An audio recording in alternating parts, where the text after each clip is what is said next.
ചേട്ടൻ ധൈര്യമായിട്ടിരിക്കും ചേട്ടാ, എന്ത് സംഭവിച്ചാലും ഞാൻ നോക്കിക്കോളാം. ഹാ, ധൈര്യമായിട്ടിരിക്കാൻ പറഞ്ഞില്ലേ, പിന്നെ ഇതിലെ ടെൻഷൻ അടിക്കുന്നത്? എന്താടാ കുറെ നേരം ആയില്ലേ? ഓ, ഒന്നും പറയണ്ട. എന്റെ പാവൻ ചേട്ടൻ കുഞ്ഞൊരു വീട് പണിത്, അത് പഞ്ചായത്തിൽ അറിയിച്ചില്ലെന്ന് പറഞ്ഞ് വലിയ പ്രശ്നമായടാ. നിങ്ങളുടെ പഞ്ചായത്താണോ? അതെ. അപ്പൊ പിന്നെ അറിയിക്കണ്ടേ? എന്തിന്? പുതിയ പഞ്ചായത്ത് ഓഫീസ് പണിതപ്പോ എന്റെ വീട്ടിൽ അറിയിച്ചോ? ഇല്ലല്ലോ. പിന്നെന്തിനാ നമ്മൾ അവരെ അറിയിക്കുന്നത്? ഒരു പാല് വിട്ട് അങ്ങോട്ടും ഇങ്ങോട്ടും വേണം, അത് പഞ്ചായത്ത് ആയാലും മുനിസിപ്പാലിറ്റി ആയാലും. എടാ, ഈ പഞ്ചായത്ത് ഓഫീസിനെ അറിയിക്കണം. നീ പഞ്ചായത്തിന്റെ ഭാഗത്താണോ എന്റെ ഭാഗത്താണോ? അതെ, സുധിസാറിനെ അന്വേഷിച്ച ഒരാൾ പുറത്തു വന്നിരിക്കും. ആരാ? വേറെ ആര്? നീ പൈസ മേടിച്ചിട്ടുള്ള ആരെങ്കിലും ആയിരിക്കും. വെളുപ്പിനെ മരിച്ചു പോയെന്ന് പറഞ്ഞേക്കും. അയ്യോ, അതല്ല, ഇത് കാശ് ഇങ്ങോട്ട് തരാൻ വന്നാ പറഞ്ഞേ. കണ്ടിട്ട് ആളൊരു മാന്യനാന്ന് തോന്നുന്നു. മാന്യന്മാരാടാ നിന്നത്തിരക്ക് വരുന്നത്? അറിയില്ലളിയാ, നീ ഇവിടെ ഇരുന്ന് എല്ലാം ഫില്ല് ചെയ്തേ. കറക്റ്റ് അഡ്രസ് തന്നെ എഴുതണേ, മാറരുത്.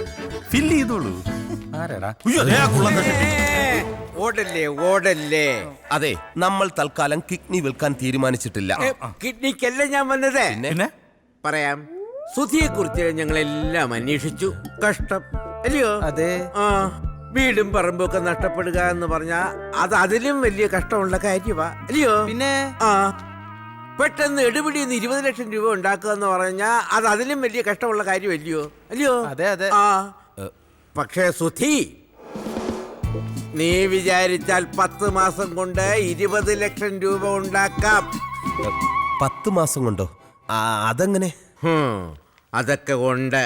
പക്ഷേ ഈ 10 മാസവും പറയുന്നതനുസരിച്ച് നിൽക്കണം ഇല്ലയോ? അതെ. ആ, മമ്മൂട്ടിക്കാ, നിങ്ങൾ കാര്യം എന്താണെന്ന് വെച്ചാൽ തെളിച്ച് പറ. ഒന്നുമില്ല, ഒരു ഗർഭം ചുമക്കണം. ഇറങ്ങി പോടോ വെളി. ഈ മുതുക്ക പ്രായത്തിൽ താൻ ചെന്ന് ആർക്കോ ഗർഭം ഉണ്ടാക്കിയിട്ട് അത് നമ്മൾ ചുമക്കണോ? എടാ, എനിക്കതിനുള്ള ആംബിയർ ഇല്ലെന്ന് നിനക്ക് അറിഞ്ഞൂടെ? ഇതല്ല, പിന്നെ ഒരാളെ ഗർഭമാക്കണം. നിങ്ങൾക്കപ്പൊ അതിന്റെ പണിയുണ്ടല്ലേ? പെണ്ണിനെ കൊണ്ടുവന്നിട്ടുണ്ടോ? ഇതൊന്നുമല്ല ഞാൻ പറയാൻ ഉദ്ദേശിച്ചത്. എന്തുവാ അത്? എന്തുവാണത്? സാറേ, ആ വട്ട് ഡോക്ടറുടെ കാര്യം. ഒരു വട്ടു ഡോക്ടർ വന്ന് പെട്ടിട്ടുണ്ട്. അയാൾക്ക് ഗർഭിണിയാക്കാൻ ഒരു പുരുഷനെ വേണമെന്ന്. എന്തോ തട്ടിപ്പ് കേസാ. എന്തായാലും എന്താ, 1 മാസം 2 ലക്ഷം രൂപ വച്ച് 10 മാസം കൊണ്ട് 20 ലക്ഷം രൂപ നിനക്ക് കിട്ടും. അതിന്റെ കമ്മീഷൻ എനിക്കും കിട്ടും. എന്തോ പറയുന്നു? 1 മിനിറ്റ്, ഇയാളെ പറഞ്ഞു വിട്. അതെന്താ? ഇയാൾക്ക് മുഴുത്ത ഭ്രാന്താടാ. അല്ലടാ, അയാൾ പറയുന്നില്ല എന്തെങ്കിലും ഒരു നിനക്കും ഭ്രാന്തായാടേ. ഭ്രാന്തോ? ഇയാക്കോ? കട സ്ഥലം എവിടാന്നാ പറഞ്ഞേ? ഊളൻ പാറ. ആളെ നോക്കുന്നതിന് മുമ്പ് ഇയാളെ കൊണ്ട് മരുന്ന് കൊടുക്കടാ. ഡോക്ടർ പറഞ്ഞ് തടിയുറണമെങ്കിൽ ഡെയിലി ഓടണം. ഡോക്ടർക്ക് പറഞ്ഞാൽ മതി. ആരാടാ റോട്ടിൽ കൊണ്ട് വണ്ടി ഇടുന്നത്? ആന്റണിയും ടീമോടാ. അയ്യോ, പിടിച്ച് കേട്ടറാമാരെ. ഓടടാ.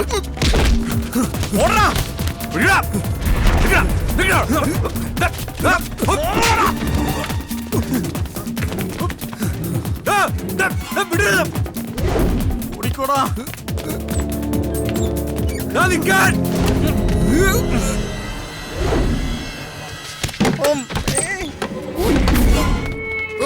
One, two, three.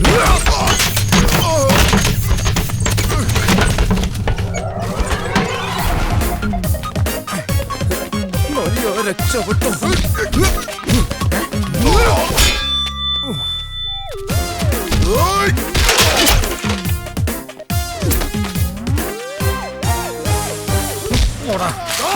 പറ്റി കാണൂ. അയ്യോ,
ചേട്ടാ എണ്ണയുടെ കാശ് പിന്നെ തരാം.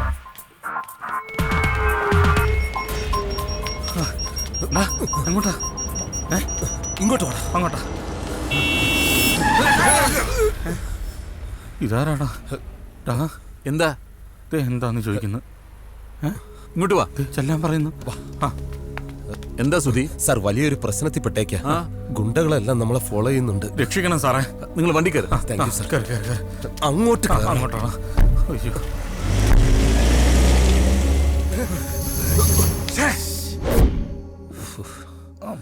ദേഹം മുഴുവൻ വേദന. എനിക്കുണ്ട്.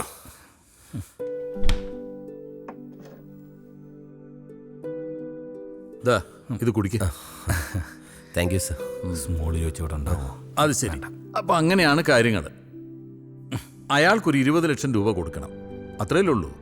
അതെ, പക്ഷേ എന്താ ചെയ്യേണ്ടതെന്ന് എനിക്കൊരു പിടിയില്ല. അയാൾക്ക് കൊടുക്കാനുള്ള 20 ലക്ഷം രൂപ ഞാൻ തരാം. ഞാൻ പറഞ്ഞില്ലേ ഡോക്ടർ നല്ല സ്നേഹമുള്ള ആളാണെന്ന്. അതാ നീ എപ്പോ പറഞ്ഞു? ഇപ്പൊ പറഞ്ഞില്ല. അത് തന്നെ ധാരാളം മതി. Yes, I can help you. പക്ഷേ അതിന് പകരമായിട്ട് സുധി എനിക്കൊരു സഹായം ചെയ്യണം. എന്ത് സഹായം? പറയാം. ഞാനിപ്പോ ഒരു പരീക്ഷണത്തില. അതായത് ഈ സ്ത്രീകൾ ഗർഭം ധരിക്കുന്നത് പോലെ തന്നെ വേണമെങ്കിൽ പുരുഷന്മാർക്കും ഗർഭം ധരിക്കാം. Yes, I can prove it. മമ്മൂട്ടിക്ക് ഒരു ഡോക്ടറുടെ കാര്യം പറഞ്ഞില്ലേ, അതിങ്ങരാ. പേടിക്കണ്ട, അയ്യാക്കും ഭ്രാന്താം. പക്ഷേ ഈ പരീക്ഷണം വിജയിക്കണമെങ്കിൽ നല്ല കഴിവും ആരോഗ്യവും സൗന്ദര്യമൊക്കെ ഉള്ളൊരു ചെറുപ്പക്കാരൻ വേണം. വേണം വേണം, അത് വേണം. ഗർഭത്തിനല്ലേ? ഞാൻ പലരെയും പരീക്ഷിച്ചു നോക്കി, ആരും അങ്ങോട്ട് ശരിയാവുന്നില്ല. അതങ്ങനെ ശരിയാവില്ല അല്ലേ? പ്രത്യേകിച്ച് ഈ ഗർഭം ധരിക്കുന്ന കാര്യമായതുകൊണ്ട്. അതെ അതെ അതെ. എന്റെ അഭിപ്രായത്തിൽ സുധി കറക്റ്റ് ആയിരിക്കും. Correct. Sudhi correct Sudhi correct Sudhi ഏത് സുധി? ഈ സുധി. ഞാനോ? അയ്യോ, എന്നെ കൊണ്ടൊന്നും കഴിയില്ല സാർ. അതെന്താ? ഒന്നാമത് ഞാൻ സാധാരണക്കാരൻ മാത്രമല്ല, എന്റെ വീട്ടിൽ പോലും ആരും ഗർഭം ധരിച്ചിട്ടില്ല. എന്റെ അതെ. സുധി, ഈ ഭൂമിയിൽ ഓരോരുത്തരും പിറന്നു വീഴുന്നത് ഓരോ നിയോഗത്തോടെയാണ്. ഇപ്പൊ തന്നെ എനിക്ക് ഒരുപാട് നിയോഗങ്ങളുണ്ട് സാർ. നീ ഞാൻ പറയുന്നത് കേൾക്ക്. നീ ഈ പരീക്ഷണത്തിന് തയ്യാറായാൽ അത് ഞാനും നീയും ഈ ലോകത്തിന് കൊടുക്കുന്ന ഏറ്റവും വലിയ ഗിഫ്റ്റ് ആയിരിക്കും. ഡോക്ടർ പറയുന്നത് എനിക്ക് ഉൾക്കൊള്ളാനാവുന്നില്ല. സുധി, ഈ പരീക്ഷണത്തിന് വേണ്ടി തെരഞ്ഞു നടന്ന എനിക്ക് മറ്റൊരാളെ കിട്ടും. പക്ഷേ സുധിയാവുമ്പോൾ ഏറ്റെടുക്കുന്ന ജോലി ആത്മാർത്ഥതയോടുകൂടി പൂർത്തിയാക്കുമെന്ന് എനിക്ക് നല്ല ഉറപ്പുണ്ട്. ഇപ്പൊ തരുന്ന 20 ലക്ഷം രൂപ കൂടാതെ പരീക്ഷണം പൂർത്തിയാകുമ്പോൾ ഒരു 10 ലക്ഷം രൂപയും കൂടെ തരാം. ഇല്ല ഡോക്ടർ, അതൊന്നും ശരിയാവില്ല. എടുത്തു ചാടി ഒരു നോ പറയണ്ട, നല്ലതുപോലെ ആലോചിക്കുക. ശരി സാർ. അങ്ങോട്ട് ബാത്റൂമാ, ഇതാ വഴി. പെട്ടെന്ന് തന്നെ അറിയിക്കാം സാർ. ശരി. നീ വന്നേ.